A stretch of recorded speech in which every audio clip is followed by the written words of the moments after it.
Online transfer மூலம் counselling, அதாவது இவ்வளோ பெரிய நிர்வாகத்தில் மிகப்பெரிய பிரச்சனையே இந்த கவுன்சிலிங் தான். ஏன்னா தேவையான பொழுது யாரை வேண்டாலும் மாற்ற முடியும், அப்புறம் அதுக்கான வேக்கண்ட்டை கிரியேட் பண்ண முடியும், அப்புறம் எப்போ வேண்டாலும் நிரப்பப்பட முடியும்ன்ற ஒரு சூழ்நிலை இருந்தது. அதன் மூலமாக பலர் அப்பாவி மின்சார வாரியத்தின் ஊழியர்கள் தேவையில்லாமல் பாதிக்கப்பட்டனர். தேவையில்லாமல் ஒரு யார்கிட்டயோ போய் பார்த்து அப்புறம் டிரான்ஸ்ஃபர் வாங்கக்கூடிய சூழ்நிலை இருந்துச்சு. அதையெல்லாம் மாற்றி அமைக்கும் விதமாக டிரான்ஸ்பரண்ட்டாக ஆன்லைனு டிரான்ஸ்ஃபர் கவுன்சிலிங் மூலமாக கொடுப்பதற்கான ஏற்பாடுகள் கடந்த 2 மாதங்களாக எந்த ஒளிவு மறைவும் இல்லாமல் டிரான்ஸ்ஃபர்கள் கொடுக்கப்பட்டு வருகிறது.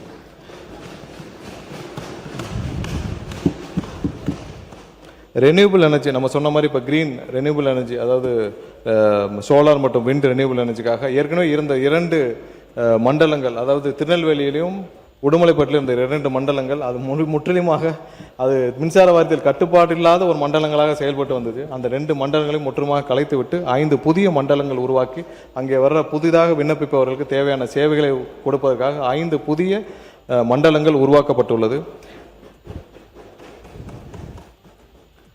Dedicated system for rooftop solar. Rooftop சோலாரில் நம்ம இது வரைக்கும் மற்ற மாநிலங்களை பொறுத்த வரைக்கும் நம்ம மிகவும் பின்தங்கி உள்ளோம்.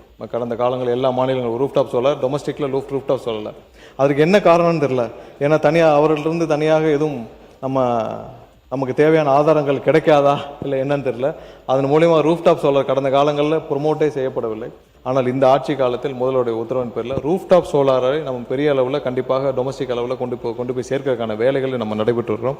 அதுக்கான புதிய வெப்சைட்டு புதிதாக அதுக்கப்பட்ட இருக்கிற ஒரு நிறுவனத்தின் மூலம் நம்ம புதிதாக ஒரு வெப்சைட்டுக்கு உருவாக்கி அதன் மூலமாக சிங்கிள் விண்டோ முறையில் ஒன்றிய அரசு கொடுக்கப்படும் மானியமும் மாநில அரசு கொடுக்கப்படும் மானியம் ஒன்றாக இணைக்கப்பட்டு அது ஒரு பெரிய பல வெண்டர்களை இணைத்து அதன் மூலமாக நம்ம இம்ப்ளிமெண்ட் செய்கிற வேலைகளும் தொடங்கியிருக்கிறோம். அதே போல் எலக்ட்ரிக்கல் சார்ஜிங்காக ஜிபிஎஸ் எனேபிள்டு ஆப் மூலமாக பப்ளிக் இவி சார்ஜிங் ஸ்டேஷன்ஸ், இதன் மூலமாக இன்றைக்கி இவி சார்ஜிங் ஸ்டேஷன்ஸ் பல இடத்துல விரிவாக வர உள்ளது. அதற்காக இப்போ GPS enabled EV charging stations, ஆனால் எவ்வளோ இருக்குது என்னன்னு கண்காணிக்கவும் முடியும். அதன் மூலமாக பயனாளர்களும் பயனடைய முடியும். ஸோ அதையும் உருவாக்கும் பணிகள் நடைபெற்று வருகிறது. மாண்புமிகு பேரவைத் தலைவர்கள், மாண்புமிகு முதலமைச்சர் அவர்கள் மாண்புமிகு முதலமைச்சர் அவர்களின் இந்த அரசு பொறுப்பேற்ற பின் கடனை ஒழுங்குபடுத்தி காலி பணியிடங்களை நிரப்பி பழைய நடைமுறைகளை மாற்றி நிறைவேறாத திட்டங்களை நிறைவேற்றி பல புதிய தொழில்நுட்பத்துடன் வெளிப்படையான நிர்வாகத்துடன் மின்சாரத்துறையை மீட்டெடுத்து வருகிறோம். மாண்புமிகு பேரவைத் தலைவர்களே, இவை அனைத்தையும் அறிவிப்புகளாக நிற்காது, ஆக்கப்பூர்வமாக செயல்களாக மாற்றம் தந்து மக்களை மகிழ்ச்சியை தருவோம் என எனது உரையை நிறைவு செய்கிறேன். நன்றி. அடுத்ததாக OS மணியன் சொல்லுங்க. நான் இப்போ OS மணியன் கிளாரிஃபிகேஷன் கேட்குறேன். ஒரு கிளாரிஃபிகேஷன் உங்கள்கிட்ட. எரிசக்தி துறை மானிய கோரிக்கையில் அறிவிப்புல நம்பர் 17 ஒரு கிளாரிஃபிகேஷன் படிச்சிட்டாரு.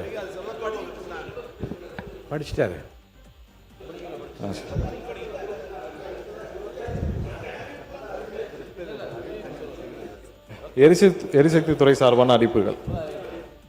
தமிழ்நாடு மின் பகிர்மான கழகத்தால் 2026-27 ஆண்டில் மொத்தம் 50,000 புதிய விவசாய மின் இணைப்புகள் வழங்கப்படும்.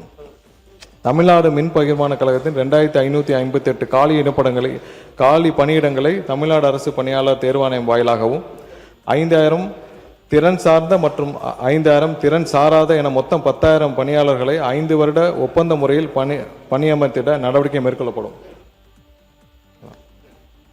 சென்னை பகுதியில் உள்ள 20 எண்ணிக்கை, அதாவது 33 கிலோவாட் துணைமின் நிலையங்களுக்கு ரூபாய் 104 கோடி மதிப்பீட்டில் கூடுதலாக 33 கிலோவாட் மின்னூட்டிகள் படிப்படியாக அமைக்கப்படும். தமிழ்நாடு மின் தொடரமைப்பு கழகத்தின் 10 மிக உயரழுத்த துணைமின் நிலையங்களில் மின்மாற்றிகளின் திறன் ரூபாய் 110.76 கோடி மதிப்பீட்டில் உயர்த்தப்படும். தமிழ்நாடு மின் பகிர்மான கழகத்தில் உள்ள 33 கிலோவாட் துணைமின் நிலையங்களில் ரூபாய் 129.41 கோடி மதிப்பீட்டில் மின்மாற்றிகளின் திறன் உயர்த்தப்படும்.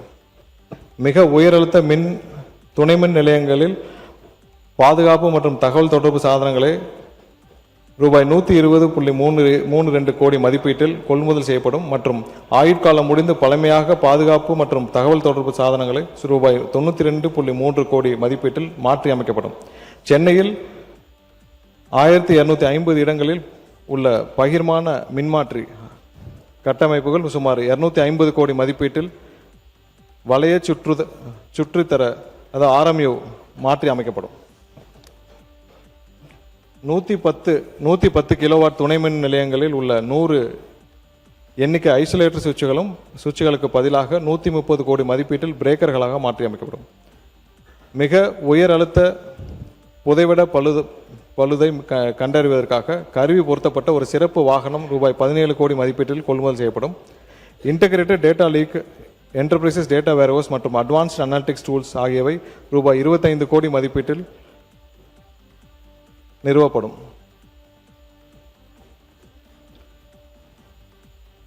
புதுப்பிக்கத்தக்க எரிசக்தி திட்டங்கள் ஓப்பன் ஆக்சஸ் மற்றும் பெஸ்ட் அமைப்பு திட்டங்கள் வெளிப்படையாக எளிமையாக மற்றும் திறமையான அனுமதி செயல்முறைகளை ஏற்படுத்த ஒரு திருத்தப்பட்ட இணையவழி விண்ணப்பங்கள் உருவாக்கப்படும்.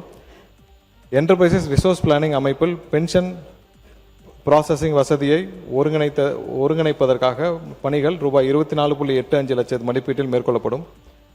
இநாச் பதிவு மூலம் நுகர்வோர் LT மின்கட்டணங்களை செலுத்த வசதி ஏற்படுத்தப்படும். நுகர்வோர் புகார்களை தானாக வந்து பதிவு செய்ய அதாவது வாட்ஸ்அப் சேட்பாட் மூலமாக பதிவு செய்வதற்காக 14 லட்சம் மதிப்பீட்டில் உருவாக்கப்படும்.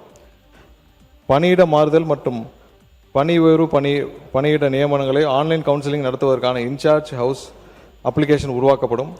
தற்போதுள்ள மனிதவள மேலாண்மை அமைப்புடன் இணைக்கும் பணி சுமார் 8.26 லட்சம் மதிப்பீட்டில் மேற்கொள்ளப்படும். தமிழ்நாடு கம்ப்ரஸ்டு பயோகேஸ் பாலிசி வகுக்கப்படும்.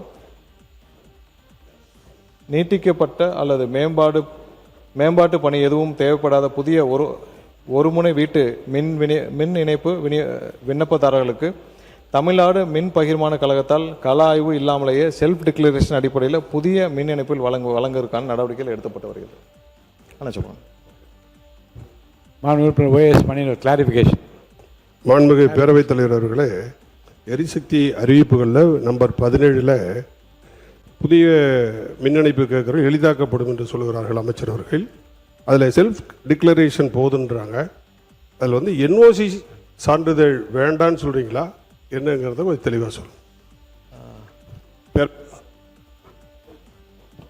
அது சம்பந்தமாக விரிவான வழிகாட்டுதல் வழங்கப்படும். அது என்னன்னா, ஏற்கனவே உள்ள புறம்போக்கு நிலங்கள் மற்ற கோயில் நிலங்களில் வசிப்பவர்களுக்கு ஏற்கனவே உயர்நீதிமன்றத்தில் வழிகாட்டுதலோட மின் இணைப்பில் கொடுக்கறதுக்கான ஏற்பாடுகள் செய்ய சொல்லியிருக்காங்க. இது பல ஆண்டுகளாக கிடப்பில் உள்ள விஷயம். எல்லா ஊர்களையும் வந்து டிவி எல்லா இடத்துலையும் வரது பார்த்தீங்கன்னா, எங்கள் வீட்டுக்கு 25 வருஷமாக மின் இணைப்பு இல்லை எங்கள் கிராமத்துக்கே மின் இணைப்பு இல்லை, இப்படி பல புகார்கள் தமிழகம் முழுவதும் வரப்பெற்றோம். ஸோ அப்போ இதுக்கு ஒரு சொல்யூஷன் ஏதாவது நம்ம கொண்டு வரலாம்னு சொல்லிட்டு தான் இதற்கு ஏற்கனவே உயர்நீதிமன்ற நீதியரசர் ஆனந்த் வெங்கடேசன் அவர்கள் வந்து கொடுத்த ஒரு ஆர்டரின் அடிப்படையில் நம்ம வந்து தேவையான வழிகாட்டுதல் எடுத்துகிட்டு இருக்கோம். இதில் அண்டர்டேக்கிங் அடிப்படையில் அண்டர்டேக்கிங் வாங்கப்பட்டு ஒவ்வொருத்தருக்கும், ஏன்னா இது வந்து அவர்களுக்கு அந்த நிலத்தில் அவங்களுக்கு இது அப்ரூவலும் இருக்காது, அந்த நிலம் அவர்களுடையது இருக்காது, புறம்போக்கு நிலங்களாக இருக்கும். ஆனால் அவங்க வந்து பல ஆண்டுகளாக குடியிருப்பார்கள். இப்போ 20 வருஷம் 25 வருஷம் அவர்களுக்கு மின்சாரம் இல்லாமல் இருக்கும். ஸோ அவர்களுக்காக ஒரு அண்டர்டேக்கிங் அவர்களிடம் வாங்கப்பட்டு டொமஸ்டிக்லேயே இது தனியான ஒரு கேட்டகரியாகவும் நம்ம கொண்டு வர போகிறோம். ஏன்னா நாளைக்கு இவங்களை தனியாக பிரிக்கிற பட்சத்தில் டொமஸ்டிக்கில் தனியான ஒரு கேட்டகரியாக கொண்டு வரப்பட்டு டெம்பரரி கேட்டகரியாக கொண்டு வரப்பட்டு கொடுப்பதற்கான ஏற்பாடுகள் நடைபெற்று வருகிறது. இப்பொழுது தான் அது வந்து முதல்வருடைய அலுவலகத்தில் முதல்வருடைய அப்ரூவலுக்காக வெயிட் பண்ணியிருக்கு. அது வந்த பிறகு விரிவாக அது குறித்து என்ன வழிகாட்டுதல் கொடுத்து, ஏன்னா இப்போ லட்சக்கணக்கான மக்கள் அதற்காக காத்திருக்கிறார்கள். அதற்கான சொல்யூஷனை 25 வருஷம் காத்திருப்பவர்களுக்கு ஒரு சொல்யூஷனை கொடுக்குறதுக்காக முதல்வருடைய உத்தரவின் பேரில் அது எடுக்கப்பட்டு வருகிறது.